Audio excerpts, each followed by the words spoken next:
We'll see what happens. We're talking to India now. We'll see what happens.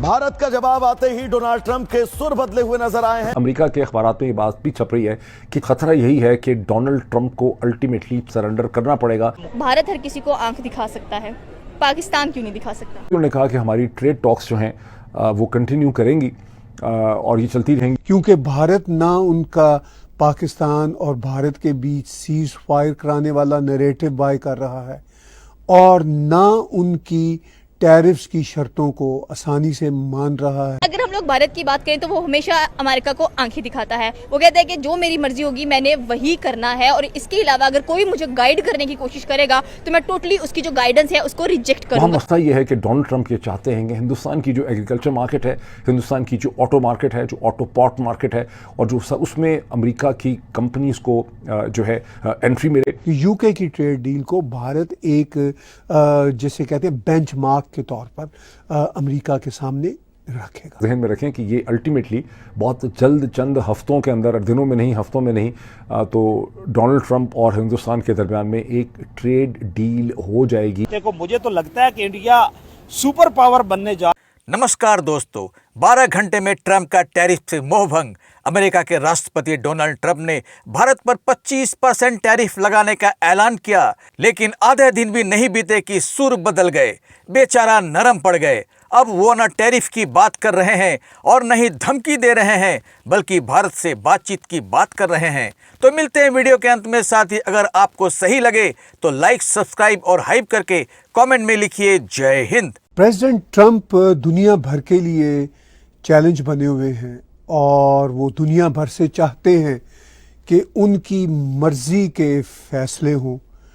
कहीं कहीं जैसा वो चाहते हैं हो पा रहा है और बहुत सी जगहों पे जैसा वो चाहते हैं नहीं हो पा रहा, और उनकी फ्रस्ट्रेशन बढ़ती चली जा रही है। भारत के बारे में उनकी फ्रस्ट्रेशन तो ज़रूरत से ज़्यादा बढ़ती चली जा रही है, क्योंकि भारत ना उनका पाकिस्तान और भारत के बीच सीज फायर कराने वाला नैरेटिव बाय कर रहा है और ना उनकी टैरिफ्स की शर्तों को आसानी से मान रहा है, और ना ट्रेड डील जिस पे कई महीनों से भारत की और अमेरिका की बातचीत चलती रही, लेकिन वो किसी भी किनारे नहीं लग रही। तो प्रेसिडेंट ट्रंप ने 1 अगस्त की एक डेडलाइन पूरी दुनिया को दे रखी है, और इस दौरान उनके शायद दुनिया के 7-8 देशों के साथ ही बमुश्किल ट्रेड डील हो सकी है। बाकी अब वो हम देखते हैं कि आइंदा एक रोज़ बाद उनकी जो डेडलाइन है वो वाकई डेड हो जाती है या आगे लाइव होके मजीद एक्सटेंड हो जाती है, जैसा कि पिछले कई महीनों से हो रहा है। With the passage of time उसने ग्रीन झंडी दिखा दी है जनाब। इंडिया अमेरिका को और रशिया के साथ अपने ताल्लुकात जो है वो बनाता चला जा रहा है। मुख्तलिफ वेपन्स जो हैं वो उनसे ले रहा है, मुख्तलिफ डील जो है वो करता जा रहा है, और डेटोनेटर्स जो हैं वो भी, जो एटॉमिक डेटोनेटर्स हैं वो इंडिया रशिया से ले रहा है, और रशिया को HMX जैसी टेक्नोलॉजी जो है वो रशिया को ट्रांसफर कर रहा है। और ये खबर ब्रेक की है रॉयटर्स ने, और रॉयटर्स ने बड़े दावे के साथ किया है कि इंडिया भी अपनी टेक्नोलॉजी जो है, अपने वॉरहेड जो है वो इंडिया के साथ ट्रांसफॉर्मेशन कर रहा है, या ट्रांसफॉर्म कर रहा है, या एक्सचेंज कर रहा है। बात करते हैं अकबर चाचा से कि इंडिया किस तरफ लेके जा रहा है खित्ते को। मुझे तो लगता है कि इंडिया सुपर पावर बनने जा रहा है और मिलिट्री सुपर पावर बनने जा रहा है। अस्सलाम वालेकुम।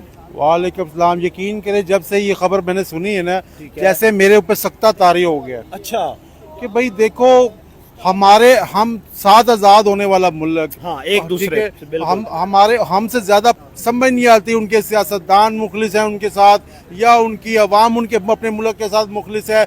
समझ नहीं आती कि वो कैसे तरक्की करते हैं। मेरी तो ख्वाहिश थी, बहुत ख्वाहिश थी, मगर हालात ही ऐसे कि मैं इंडिया जाता, वहाँ के देखता कि लोग क्या करते हैं, किस तरह वो आगे बढ़ रहे हैं। और वहाँ पे एक और बात ये है कि वहाँ पे अवाम और हुकूमत के दरमियान जो एतमाद है ना, वो मैं कहता हूँ कि कोई 120% है। कि एक अवाम ने ऐसे हुकूमत को जकड़ा हुआ है कि अवाम की जो मंशा व मर्जी होती है उसी के मुताबिक हुकूमत जारी होती है।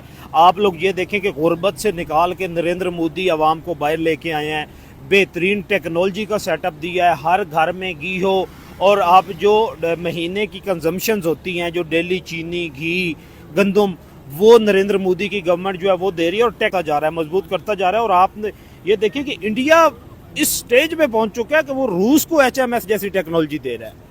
बिल्कुल उनके को भी कुछ थोड़ी शर्म आ जाए कि हम भी कोई ऐसी टेक्नोलॉजी बनाए को जो हम भी दें। दूसरे ममालिक को दें। हम तो सिर्फ गधे दे रहे हैं। ठीक है। ठीक है, हमारे पास तो वो वाफर है, वही हम दे रहे हैं, गोश्त लोगों को खिला रहे हैं और गधे उनकी खाल जो है चाइना को बेच रहे हैं। यकीन करें कि मैं हैरान हूं कि इंडिया में देखिए हुकूमत पूरी परफॉर्म तो नहीं कर रही ना। ऐसे ही है। ठीक है, मोदी से के भी लोगों से इतराज है। हाँ, बिल्कुल। अब हर हुकूमत से होता है। हुकूमत कभी भी 100% अवामी जो उमंगें होती हैं या अवामी विल जो होती है उस पर पूरा तो नहीं उतरती, लेकिन अक्सरियत में देखा जाता है कि अवामी मफाद में वो कितने फैसले कर रहे हैं। मगर मैं समझता हूँ वो अपने जो है ना अच्छे और बुरे की पहचान उनको होगी है। हमें 70-75 सालों में अच्छे बुरे की पहचान ही नहीं हुई है। हम ये कहते हैं कि बस ये भी हमारा दोस्त है, वो भी हमारा दोस्त है, इससे भी हमने खाना है, उससे भी हमने खाना है। मगर इंडिया वाले कहते हैं हमने अब किसी से खाना नहीं है, हमने अपना उगाना है, अपना खाना है, हमने किसी की तरफ नहीं देखना और अपने मुल्क को आगे लेके जाना है। इसीलिए उनका मुल्क आगे जा रहा है, चाहे उनके देखे सियासतदान जैसे भी हैं, मगर उनकी अवाम अपने मुल्क के लिए मुखलिस है। अभी आपने ये देखा है कि इस मामले पे असदुद्दीन अवैसी जो कि बड़ा आप ये कह लें कि अपोजिशन लीडर और बड़ा नरेंद्र मोदी के खिलाफ है, योगी नाथ के खिलाफ, आदित्यनाथ के खिलाफ है, वो डिफेंस मिनिस्टर के बड़ा खिलाफ है और बड़ी तकड़ी अपोजिशन करता था। लेकिन अब मोदी के पॉलिसी से वो इंस्पायर होके अभी क्रिकेट मैच में आपने देखा तो उसने कहा कि हमने तो टीम ही नहीं देनी थी, हमने तो एशिया कप खेलना ही नहीं था, तो पाकिस्तान के साथ जब तक हमारे ताल्लुकात नॉर्मलाइज नहीं होंगे हम अपनी टीम भी नहीं देंगे। उधर से अमेरिका ने साइड बदली, अमेरिका ने आंखें दिखाना शुरू की। अमेरिका आपको पता है कि बड़ी कोशिश करता रहा कि हम लोग जो हैं अपना F-35 जो है वो इंडिया को बेचें। उसने बड़े पापड़ भी बेले, तरले किए, मिन्नतें की नरेंद्र मोदी की, लेकिन वो उन्होंने किसी तरह उनको घास ही नहीं डाली। उन्होंने सीधा जहाज उठाया और रशिया की तरफ चले गए। तो दोस्तों, भारत पर 25% टैरिफ लगाने की घोषणा करते समय अमेरिकी राष्ट्रपति डोनाल्ड ट्रंप का चेहरा कुछ ऐसा चमक रहा था मानो उन्होंने अभी अभी कोई बड़ा युद्ध जीत लिया हो। लेकिन क्या मजेदार बात है, घोषणा के सिर्फ 15 घंटे बाद ही वही ट्रंप अब सूर बदलते नजर आ रहे हैं। लगता है जैसे रात भर नींद में ही उन्हें एहसास हो गया हो कि भारत कोई छोटा मोटा बाजार तो नहीं है, बल्कि एक ऐसा विशाल बाजार है जिसकी अनदेखी करना अमेरिका के लिए भी सस्ता सौदा नहीं है। अब हालत यह है कि 25% टैरिफ की बात करने वाले ट्रंप आजकल उस शब्द को अपने मुंह पर भी नहीं ला रहे हैं। जब पत्रकारों ने उनसे सीधा सवाल पूछा, क्या आप भारत से टैरिफ पर फिर से बातचीत करने को तैयार हैं, तो उनका जवाब ऐसा था जैसे किसी बच्चे से पूछा जाए कि होमवर्क किया या नहीं। तो वो बोले, अभी हम भारत से बातचीत कर रहे हैं, देखते हैं क्या होता है। यानी साफ साफ कुछ कहने के बजाय बस गोल मोल घुमा फिरा कर मामला टाल दिया। उधर भारत का वाणिज्य मंत्रालय इस पूरे ड्रामे को देखकर बिल्कुल शांत है। उनका कहना है भारत और अमेरिका के बीच एक निष्पक्ष और लाभकारी द्विपक्षीय व्यापार समझौते पर बातचीत जारी है और हमें उम्मीद है कि अमेरिका भी इस हकीकत को समझेगा कि व्यापार धमकियों से नहीं समझदारी से होता है।